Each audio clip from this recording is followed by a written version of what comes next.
Welcome to the Be Kind podcast with your co-hosts Seth and Ra. Presented by the Animal Advocates of South Central Pennsylvania. Welcome back to the newest episode of the Be Kind podcast, presented to you by the Animal Advocates of South Central Pennsylvania. I am Seth. I am Ra. And as always, we are the Be Kind podcast. Yeah. So anyway, Ra, pop quiz.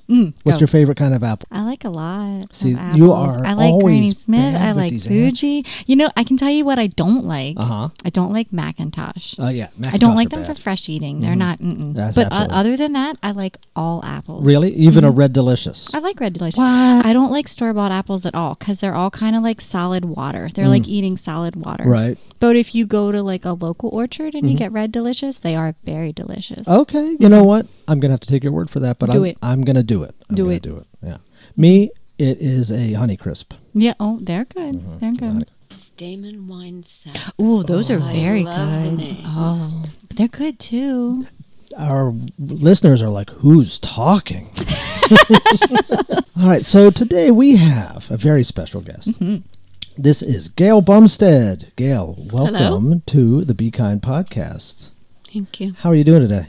I am doing great after getting out of the traffic. Yes, the traffic was brutal all around.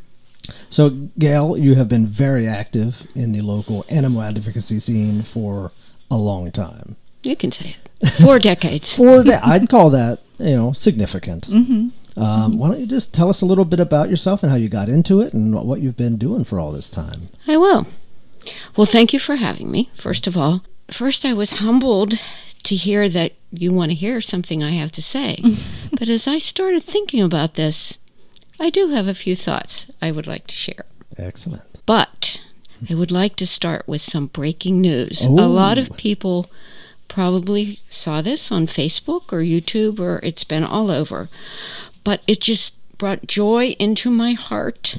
There was another milestone in the animal advocacy movement. And this past Sunday, the 15th of March, a group of almost 100 advocates led by Wayne Sung broke into Ridgeland Beagle Breeding Facility in Wisconsin and rescued openly about 20 beagles. And yes, most of them got arrested. They are out now and waiting to go through the due process. But they're bringing all kind of attention to just the atrocious conditions in that facility where they would mutilate dogs without anesthesia. They lived in 2x4 cages. And anyway, it's sad, but it's good that it's out there, and 20 are free. That is fantastic. Absolutely. Good breaking news. Yes, breaking news. But now back to the beginning, I guess you want to hear about. Yes, please. When I was growing up, there was not a social movement called animal rights. There weren't many then. Right after the war, and my parents were just happy that was over, and that's how that was. But my dad and I, we all lived in a rural area, and we used to walk around, and we'd find injured wildlife sometime, or someone that needed help, or trapped. And I think I got this passion from him. We would do what we could to rescue them. But then I grew up. I went on with my life, conforming to most social norms of the day, meaning I ate meatloaf during the week and roast beef on Sunday, because that's what you did. Roll the time up. Then in the 80s, my husband and I were living and pursuing our careers in the D.C. metro area. And I came home from a brutal night shift in the hospital I worked at, and I always read the Washington Post to make me go to sleep. And no, it's a good paper.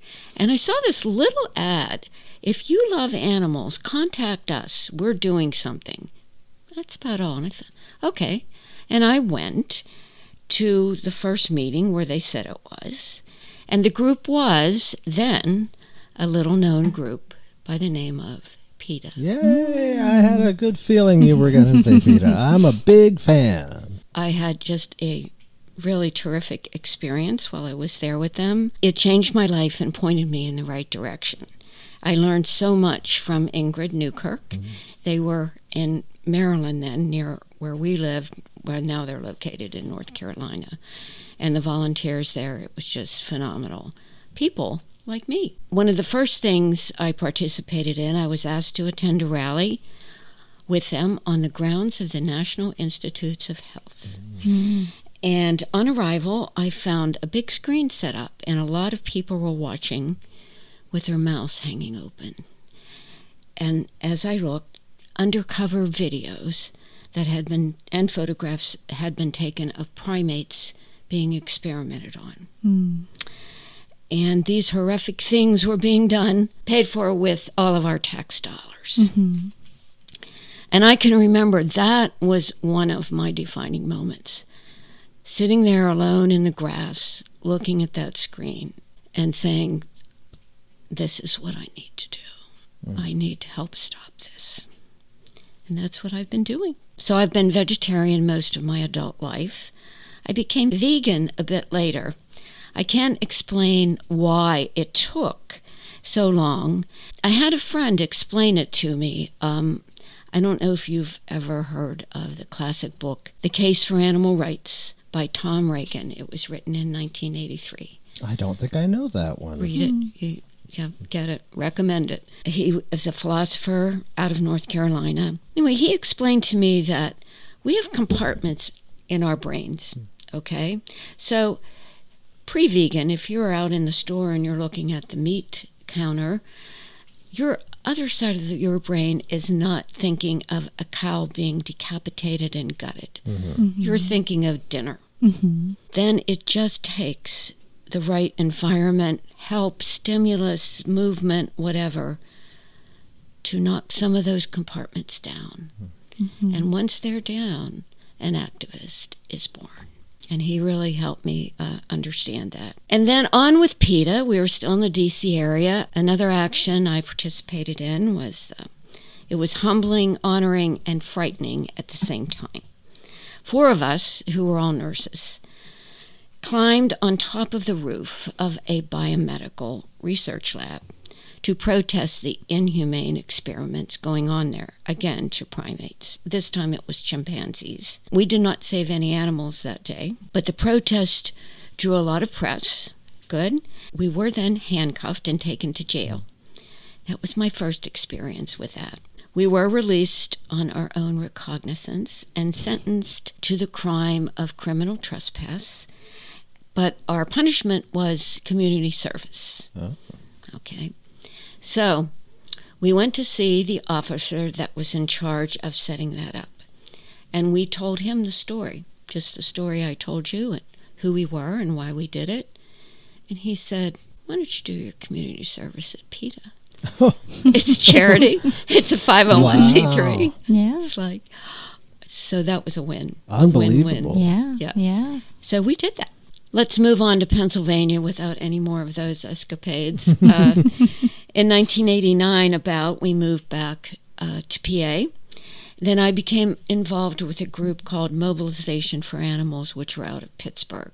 They're not there anymore. Others have evolved in their place. They needed someone. They wanted to pursue humane legislation. Most of them were there. I live near Harrisburg, so I was chosen.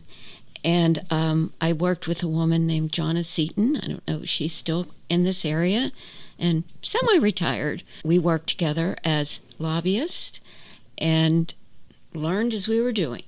And you were living in the Harrisburg area? Yes. Okay. I think we've lived in York and Edders and Mechanicsburg and all over the place here. Central Pennsylvania, Back to though. Florida, Virginia. Yeah. You really have gone around. There. Yes. Okay. You learn something in every area. So while here, I still kept my connections with PETA. And I was asked to be the York County coordinator for the first March for the Animals in Washington, D.C. Oh, wow. And that was on June the 10th, 1990. And I think you know Grace Froelich, a very great friend to your group. She is the president and founder of Animal Rescue, Inc. Well, she and I organized a full busload from York, and we went down to the march. And that was another milestone event in the movement. She's still a good friend of mine. Then I'm still working with mobilization, and we were getting a little further and being recognized as a somewhat of a constituency at the Capitol. One of our goals was getting a student rights bill in Pennsylvania. Now, if you know anything about legislation, you understand that it usually takes a long time. Many, many sessions and lots of work to get visits, calls, and letters to government officials. And begging people sometimes, you care about animals, please call this number. And it works because after a lot of work, in 1992, the Pupils' Right of Refusal Bill was enacted into law.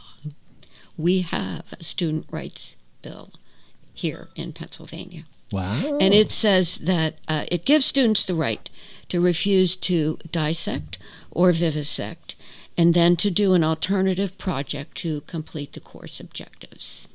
So that was a big win. That is amazing. But right about then, or a year before, our daughter came along. So I was a little bit inactive for a while, and nursing, mother, wife, it was just a little, not in heart. But in the last decade, I was able to get back into the fight. And a lot has happened. Not quite like the 80s, there were so many breakthroughs, but there's a lot. One of the best things, I think, the most satisfying things I have been involved in is being a small part of the team that helped pass Libre's Law. Yes. You've ever heard of Libre? Absolutely. Okay. Yes. Yeah, you met at the Veg Fest. Yes. Yes, he came Yep. as my guest. Libre is a Boston Terrier who was found not half dead, 3/4 dead on the outside of an Amish puppy mill. A delivery driver saw him, did the right thing, and the rest is history. He is still at Speranza, doing well, last I heard. Okay. And he's getting up there, though. But that was another battle, a big battle. And I do want to mention Kristen Tulo. She's the State Director of the Humane Society of the United States, now known as Humane World for Animals. She was the driving force behind that bill. And can you just tell our listeners a little bit like what the bill is? It greatly strengthens protections against abuse and neglect for all animals. Prior to Libre's law, you could do almost anything to an animal and you got a slap on the wrist. Now, it's a felony. And then there's a lot of statutes, the number of hours that an animal can be tethered. And then it's only 30 minutes if it's over 90 or under 32. And there's the hot car part of it. You can't leave an animal there. And one of the most fun things is when Governor Wolf signed that bill, Libre's paw print is next to it. One thing about legislation, let's talk about that, is you work and work and work to get it passed. But then there's the enforcement part, and it's not automatic. Yeah. Right. So Kristen herself and a lot of people went out to talk to police departments and attorneys. And actually, Josh Shapiro was the attorney general then. And he had her into his office. And it took a lot of teaching to tell people that you can enforce this now. This is great. Right. Yes. More changes. So right after that, a few years ago, we have an APC in our Pennsylvania General Assembly, Animal Protection Caucus, and it's bipartisan and bicameral, which is the way you got to go. You can't be partisan. You can privately, but when you're lobbying for a bill, that's all you're talking to your legislator about. Don't worry about right, left, north, south, up and down. Right. Just talk about the issue and be respectful. You can have your other thoughts, but just be kind and respectful. Right. I have brought a list of some current bills that are pending in our state and in the federal government. We could be here all night because there's a lot. So I selected a few that we can talk about. Yeah, and hey, we can always have you back in the future and talk about more. Well, okay. I wanted to make some kind of graphic that listed all these with the numbers, but I really failed graphic arts. I am not good at that at all, and I didn't have time. But I do want to put out, I don't know if we can show this anywhere, but if you want to know anything about any piece of legislation, state and federal, I'm just going to give you 2 websites. Oh, John would be happy to put them on the screen in post-production. So go ahead and you can go ahead and say them, and John will put them right here as you say Right. them. Yeah. The first for our state is palegis.us. Okay? That's palegis.us. And on that, Sorry, I like to mess with John and give him work to do. that's what it is. okay.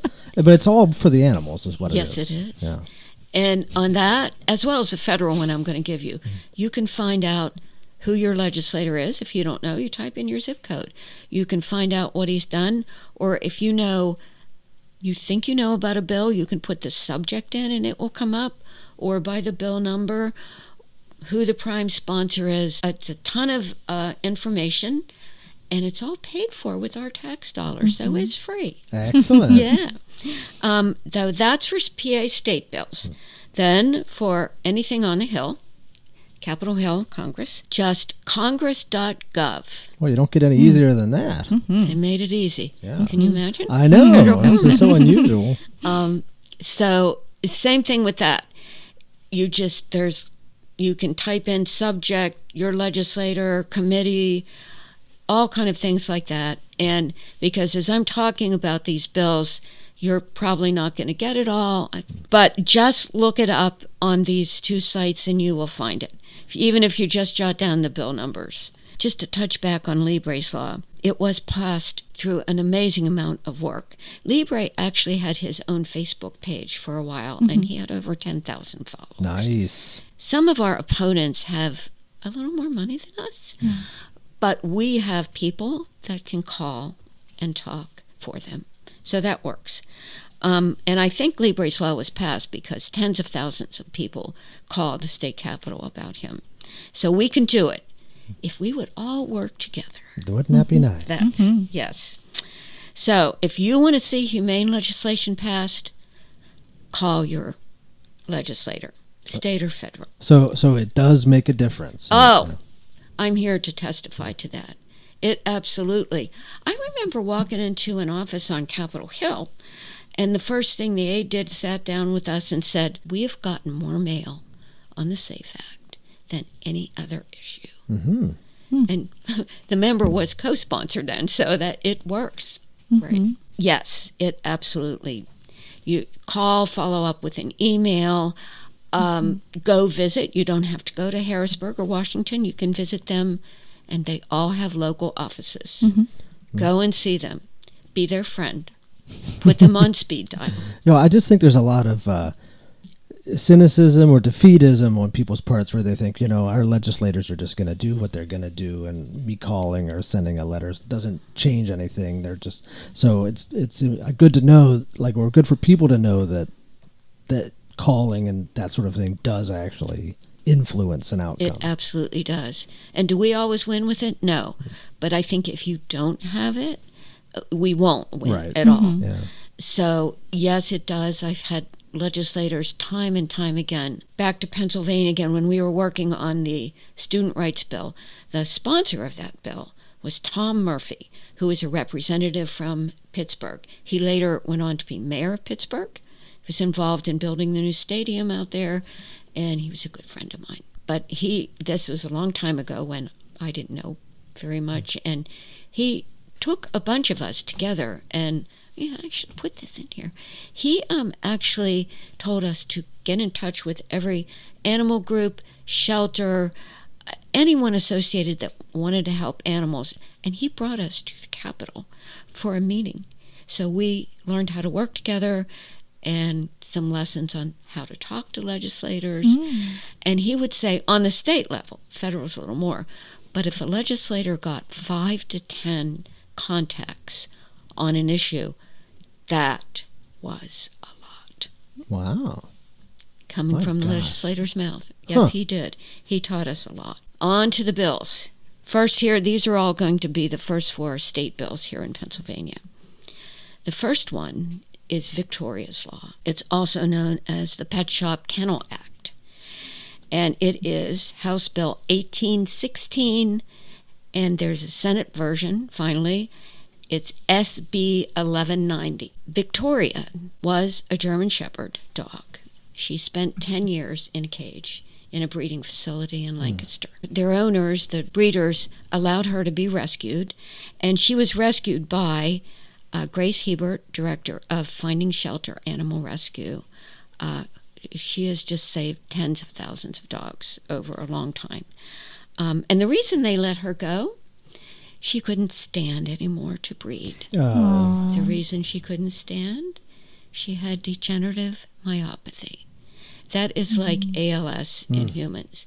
It's a progressive neurological disorder that is terminal. Victoria did live about 2 years in a wonderful, loving home with Grace, and she became the ambassador for this bill. It's her namesake bill. I did meet Victoria several times. The last time she came to the Capitol as an ambassador to teach people, she had to come on a wagon. She just couldn't walk anymore. And I remember kneeling down and looking at her into her beautiful eyes and saying, I will not quit until we pass this bill. Victoria's Law is sponsored by Representative Jeannie McNeil on the House side and Senator Malone on the Senate side. Jeannie McNeil is a totally dedicated animal person. She is just tremendous with helping us. And this is about the 3rd or 4th session that Victoria's Law has been around. So Victoria's Law just had a hearing. That's the first process it goes to, and it's in the Consumer Products Committee on the House side. Grace gave a beautiful testimony about Victoria, and she brought the ashes of 2 puppies that had to be euthanized because they were so sick. Let me give you an example of someone that testified against this. Oh. It was Dr. Andrea Honigman, who is the president of the Pennsylvania Veterinary Medical Association. How about that? She testified her group opposes this legislation for various reasons. But all I'll say is puppy mills tend to generate a lot of sick puppies. Right. Yeah, that is interesting.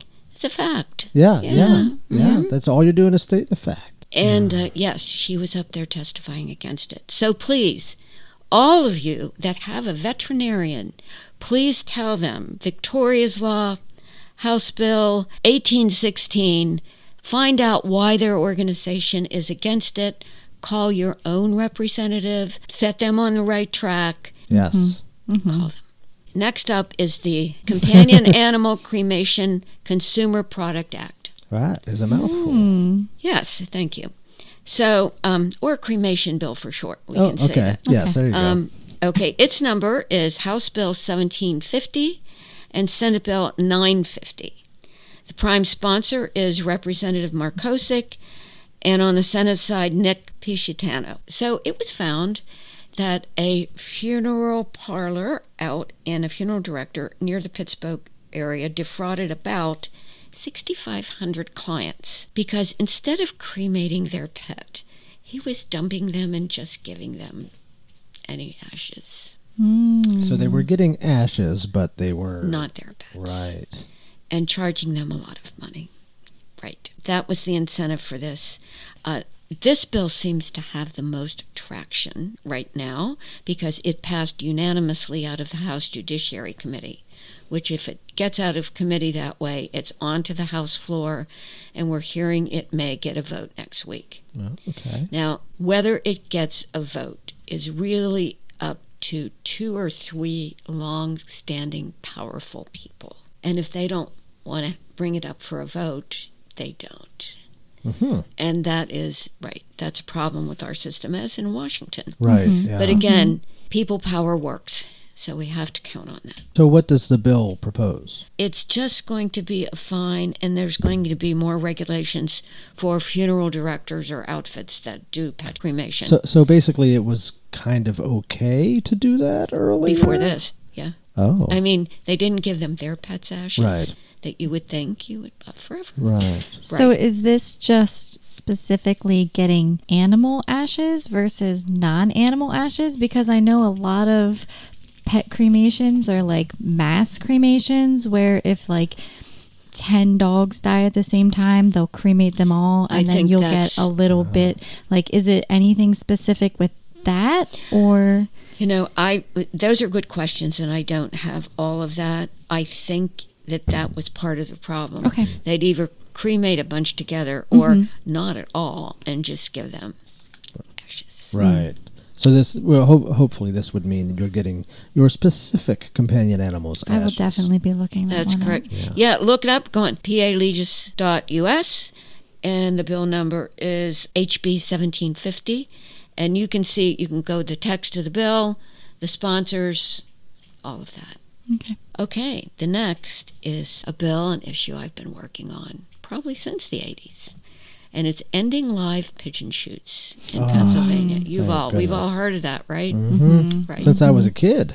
Yes. Well, these are known as Pennsylvania shame, among other things. And if people were listening to us don't understand this, so it's like this. The organizers go get pigeons. Sometimes they go to New York City and throw big nets out and trap them after throwing food. And they, of course, put them in the truck, and then they get them in these little box traps. And then, of course, they're transported, and they don't have food and water, so they're debilitated and dehydrated, and they're brought to wherever the shoot is. A lot come here to Pennsylvania. And then the shoot proceeds like this. The big macho guy with the big gun steps up to the plate. And just about from where I'm sitting to where John is, a little box is opened up, and out staggers this little pigeon that has been in the dark and starved. And the big guy gets to shoot it. That's what those are. So I want to give a shout out to Representative Perry Warren, who has been introducing this legislation for many, many sessions. A good thing this particular session, there's also a Senate bill companion introduced just very recently by Senator Lisa Boscola. So that is getting some movement. So again, call, and call. So the bill would just basically outlaw this? End them, yes. Okay, excellent. It's called Ending Live Pigeon Shoots. I actually witnessed some of these myself a long time ago. I was also accompanied off of a pigeon shoot field by a uniformed person as we sat down in the middle of this field. And, that was a little scary, too, because these guys have a beer in one hand and a gun in the other. Oh, yeah, that's always a good combination. Yeah, it is amazing that something worse hasn't happened over You're the right. years. The last bill I want to talk about is Amy's Law. You might have heard about this one. There was an incident in Erie just this January. It's not introduced yet. A co-sponsor memo is being circulated by Senator Dan Laughlin. And that's the first step. The sponsor sends out a memo and asks all his peers, do you please sponsor this with me? And that's going around now. And the driving force behind this one is a horrific event that happened near Erie. A 6-month-old Siberian husky named Amy was put in a crate under a bridge and left to freeze. Oh my. She was found alive and given emergency care, but it didn't work. But positive note, the people that did that were found, arrested, and charged. Good. So that's good. So we will have to follow that case. Let's just hope this passes. But legislative action came very close to this incident, so hopefully... Wow. That's very comforting. Well, at least they're listening. Right, exactly. Yeah. It's hard. Yeah, progress is slow, but Right. it keeps rolling. I'm going to switch to D.C. 100 of bills pending in D.C., but I only picked one. There's a lot worth it. The FIGHT Act, But anyway, one that's my heart, and it's called the SAFE Act, SAFE, Save America's Forgotten Equines. Ah. It is not the SAVE Act. There's a lot out there on that one, and that's all those people trying to mess with voter registration and things like that. Yes. Okay. It's not the SAVE, it's the SAFE Act. Which is even more confusing since the S stands for save. Save America's Forgotten Equines. The numbers for this is H.R. 1661 in the House and S. 775 in the Senate. Thankfully, this is a bipartisan bill, and it's designed to permanently prohibit the slaughter of equines for human consumption in the U.S. and end the export of them across the border for slaughter. It closes loopholes in the current temporary annual ban. And what that means is for about 2007, I think, don't quote me on that, there hasn't been horse slaughter here because if you have any type of slaughter plant, you have to have a USDA inspector. And how they have been stopping that here is defunding the inspectors specifically for horse slaughter through the ag bill that passes every 4 years. So it hasn't been here. But then the people that do that got really smart, and they have big trucks, sometimes not big enough. They use cattle trucks, and the horses can't fit, and they hit their heads. So they truck them to Mexico. Some still go to Canada. And once they get over the Mexican border, they are met with a brutal, unregulated slaughter. And I have seen undercover photos of this, and it just breaks your heart. There are a lot of polls about this. The last one I saw, 83% of Americans are in favor of ending horse slaughter. Americans don't eat horses. Right. Why should Well, we? who are those 17% that are still okay with it? The people profiting from it? Well, yeah. There you go. Yeah. Yes, if they ask the right people. Yeah. So every equine in our country is just one step away from the slaughter truck. Now this, let me answer that question. Like you want to say, how's that? Because when I went to lobby my federal legislator, who's Representative Scott Perry, he asked me this question. I said that to him.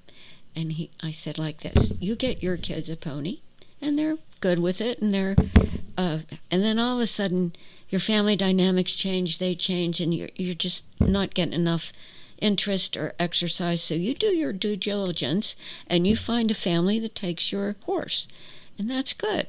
And then down the road, this family, like, we can't have this horse anymore. And they don't do such good diligence. And they sell it to someone who knows about this horrid industry of horse slaughter. And there are auctions that sell all kind of animals. And you might know of one here. One's in New Holland, and one is in Shippensburg, Mr. Bruce Rotz. They call themselves kill pens, so we can say that. When the horses get there, kill buyers, as they call themselves, will go and outbid rescues and individuals that are trying to bid on and save these horses. And once they have them, they're on the truck that I told you about. There are many tireless workers that it's kind of a online thing on Facebook that most of this goes on out west, Texas, where there's a lot of kill pens. And people locally there find the horses. They're mostly looking for Mustangs, which is another subset of this. And they will ask for donations, pay the bail, and take them and find homes for them. But not all. We had about 25,000 horses went to slaughter last year.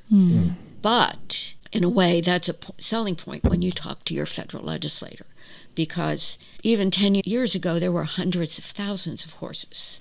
So it's going down. So what does it hurt if we close this loophole? Right. We can handle 20,000 some horses.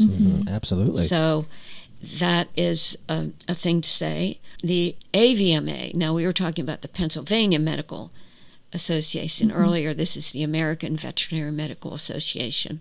For a while they were okay with horse slaughter, but then they took another look, and it seems that most horses are given medicine sometime through their lives, mostly phenylbutazone and other things for their injuries and aches and pains. But those are toxic to people, and they don't go away at least all of them. And they're saying that, you shouldn't sell these horses for food because they're not inspected. And so we have that. We also have 227 co-sponsors in the House of Representatives. There is a total of 435, so we're over that. The whole problem is, which a long story, is getting it through committee. And where it fits is the Farm Bill that comes out of the Ag Committee. Okay. But the chairman of the Ag Committee is a esteemed Pennsylvanian named G.T. Thompson. He represents northern central Pennsylvania. Okay. And he never lets it in the bill. The SAFE Act adds 2 words to the law. It would amend a statute that was added in 2018 when the Farm Bill passed, where, I can't believe this was only in 2018, where it said it would be illegal to slaughter cats and dogs for consumption. So that's in there. So we would just add and equines. So but would this stop the export of them? Yes, the bill says yes. Okay. So no export for slaughter, no slaughter in this country. Okay. Yes. Now our strategy is the sponsor of the SAFE Act, who is Representative Vern Buchanan from Florida. He has been sponsoring this for quite a while. And we are fighting the agriculture industry against this. Oh, yeah. In every front of Yes. of this fight. Yeah. That's right. And they don't want, even if that specifically doesn't affect them, they don't want to give it all because that will give us a step ahead. Right. There's a process in the House that even if the main bill, the Farm Bill, is out of committee and it's ready to be voted on, I'm hearing that it may be by the end of this month. You can stand up and say, I want to add an amendment to this. And that hopefully is going to be the strategy. And this is the year of the horse. Heard that? Yeah. You feel good about it? You think it's going to happen? Just keep calling. Now, my rep is Scott Perry. I don't know if that's any of yours. He's local here. Yes. I went to see him in his local office. I got in. It was tough. I said, I've talked to staffers. I want to talk to him. I would encourage persistence. They didn't want to. I finally got in. I said, I asked for 10 minutes, and that's what I took. And he sponsored it. Wow. So it works. It Fantastic. works. That's But it has to amazing. be the right thing. We don't know what else was going on with him or, Right. If you want humane laws to pass, put your legislator on speed dial. Fantastic. Well, thank you so much. You're welcome. Not only for coming on and telling us all that, but for everything you've done for the last 40 years. You've helped an immense amount of animals. Yeah, for sure. And I want to show our listeners something. This is a poster that was specifically designed for the March for the Animals that occurred on June 10th, 1990 in Washington. And I was here in York then, and I was the coordinator along with Grace Froelich from Animal Rescue, Inc., and we had a busload of us locals down there in Washington. We had a lot of speakers, and it was great. This is a tremendous amount of work that you put in. Again, I can't thank you enough. Oh, it was a pleasure. I'm very humbled. Well, There are so many people that did so much more than me. Well, we need somebody to tell us about it. Well, now we can have you back every now and then, and you can update us on the newest things. That would Well, be great. like the 2 websites I gave, just plug them in and look at those, and you can follow the progress of these bills. Do you want people to message you on Facebook? Yes. Yeah. Okay. John will put that in. Yeah. Right here. That's Gail's Facebook.